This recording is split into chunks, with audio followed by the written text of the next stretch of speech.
Good morning दोस्तों, मैं शंभू कुमार आप सभी का स्वागत करता हूं अपने यूट्यूब चैनल उर्मी ईडो पॉइंट पे। आज हम लोग पढ़ेंगे विटामिन्स। ठीक है, तो सबसे पहले जानते हैं विटामिन्स के खोज के बारे में। खोज, विटामिन का खोज फंक ने किया। फंक महोदय थे, उन्होंने किया 1911 ईस्वी में।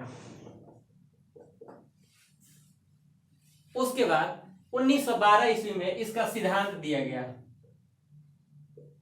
1912 ईस्वी में सिद्धांत दिया गया हॉपकिंस के द्वारा। हॉपकिंस महोदय के द्वारा क्या दिया गया? सिद्धांत दिया गया। ठीक है, 1912 ईस्वी में। अब जानते हैं हम लोग कि विटामिन क्या होता है।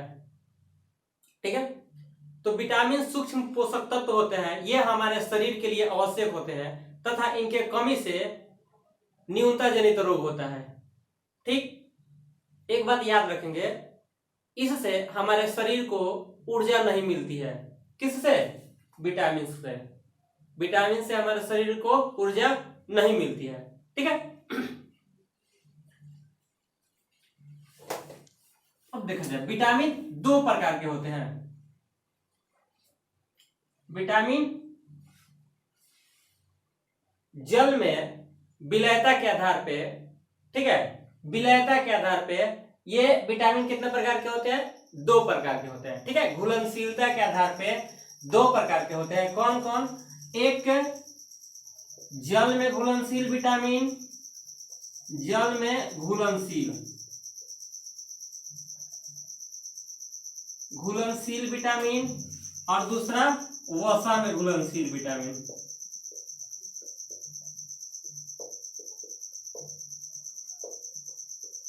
वसा में घुलनशील विटामिन, ठीक है, दो प्रकार के होते हैं। ठीक है, जो जल में घुलता है उसे जल में घुलनशील विटामिन कहा जाता है, और जो वसा में घुलता है उसे वसा में घुलनशील विटामिन कहा जाता है। ठीक है, तो याद रखेंगे जल में दो ही विटामिन घुलता है। कौन कौन? बी और सी। ठीक है, और वसा में घुलनशील विटामिन एडेक होता है, ADEK, एडेक। ठीक है, अब देखा जाए कभी कभी एग्जाम्स में जब सवाल पूछा जाता है तो हम लोग कंफ्यूजन में पड़ जाते हैं ना जी। तो देखिए सीधा सीधा हम लोग याद रखेंगे जल दो ही डिजिट है, इसमें BC। ठीक है, बस। नहीं तो इधर याद रखिएगा, उसको ना वो नहीं याद होता तो इसको याद रखेंगे वसा। तो वसा में केडा। ठीक है, ऐसे भी लिख सकते हैं इसको। ठीक है, वसा में चाहे फैट में केडा, मतलब वसा में क्या पड़ गया है? कीड़ा पड़ गया है। केडा का मतलब कीड़ा, तो इससे याद हो सकता है। ठीक है, अब देखा जाए वसा में घुलनशील विटामिन ADEK, ये वसा में घुलता है। ठीक है, ये जल में घुलता है।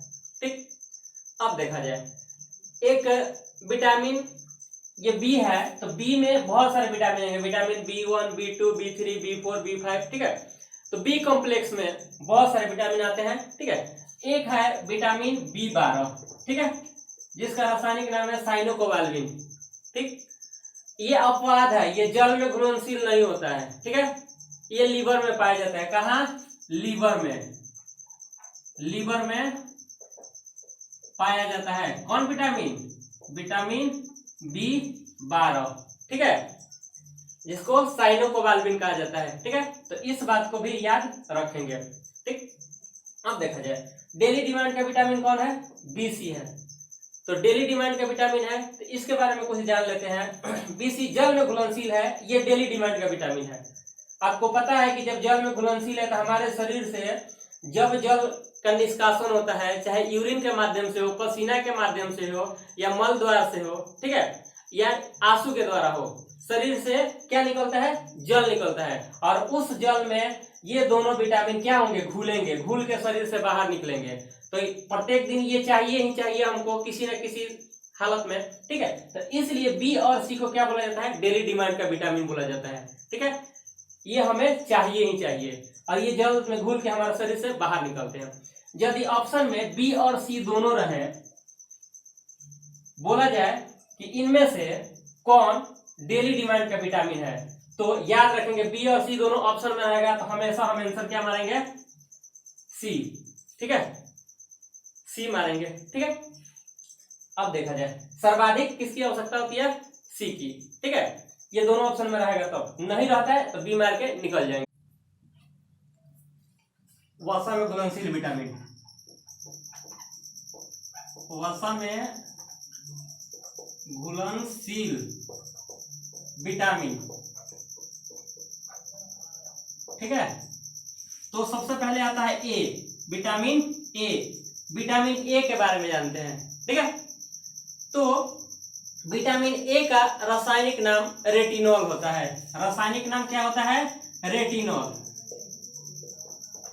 रेटिनॉल विटामिन ए का, ठीक है, रासायनिक नाम रेटिनॉल होता है। ठीक है, अब देखा जाए रासायनिक नाम रेटिनॉल हो गया, और इसका सामान्य सूत्र जानते हैं। रेटिनॉल का सामान्य सूत्र होता है C20H30O। C20H30 और O, इसका क्या है, सामान्य सूत्र है। किसका, रेटिनॉल का या विटामिन ए का। इस बात को भी याद रखेंगे। ठीक है, अब देखा जाए इसके कमी से विटामिन ए के कमी से कुछ रोग होते हैं। ठीक है, तो सबसे पहला रोग जो होता है वो होता है रतौंधी। रतौंधी, ठीक है, पहला नंबर रोग कौन, रतौंधी। ठीक है, पहला। दूसरा रोग होता है जीरोथैलेमिया। जीरोथैलेमिया, ठीक है, दूसरा कौन रोग, जीरोथैलेमिया। ठीक है, और तीसरा एक रोग होता है जिसे कहा जाता है क्रीटोमेलेशिया। क्रीटोमेलेशिया,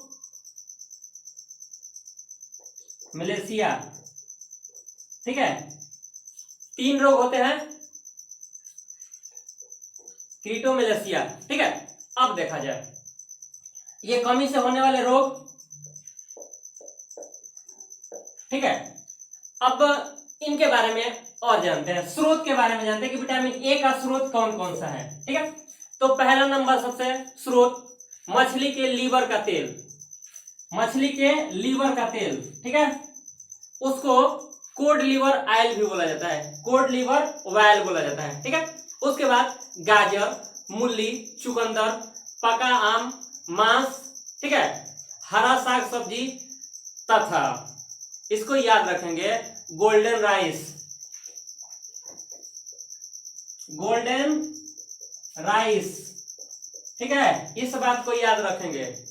मछली के लीवर का तेल तथा गोल्डन राइस, 2 चीज। आगे जानते हैं और विटामिन ए के बारे में। ठीक है, ये कमी से होने वाले रोग हो गए, ये स्रोत हो गया। ठीक है, स्रोत। अब इसके बारे में और कुछ जानते हैं विटामिन ए के बारे में। विटामिन ए एक ऐसा विटामिन है जिसको टीकाकरण के माध्यम से दिया जा सकता है। ठीक है, या दिया जाता है। ठीक, कौन, विटामिन ए। दूसरा नंबर बात विटामिन ए के बारे में कि यह संक्रमण रोधी विटामिन है।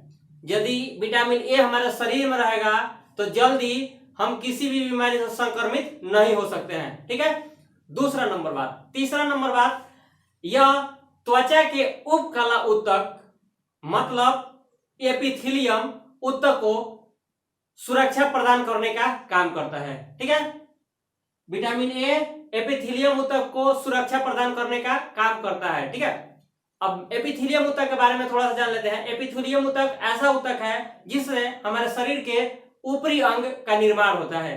ठीक है, ऊपर के जो मुलायम अंग होते हैं उनका निर्माण किसके द्वारा होता है, विटामिन ए के द्वारा। ठीक है, और विटामिन ए के द्वारा होता है वो एपिथेलियम ऊतक के द्वारा होता है। ठीक है, उसका निर्माण हमारे शरीर के ऊपरी जो परत होते हैं, जो अंग होते हैं, उनका बनावट एपिथेलियम ऊतक के द्वारा होता है। और एपिथेलियम ऊतक को सहायता कौन विटामिन प्रदान करता है, विटामिन ए। ठीक है, हमें आशा है कि आज जो हम लोग पढ़े हैं ये आपको अच्छा लगा होगा। लाइक करें, सब्सक्राइब करें, तथा शेयर करना ना भूलें। जय हिंद, जय भारत। फिर मिलते हैं नेक्स्ट वीडियो में।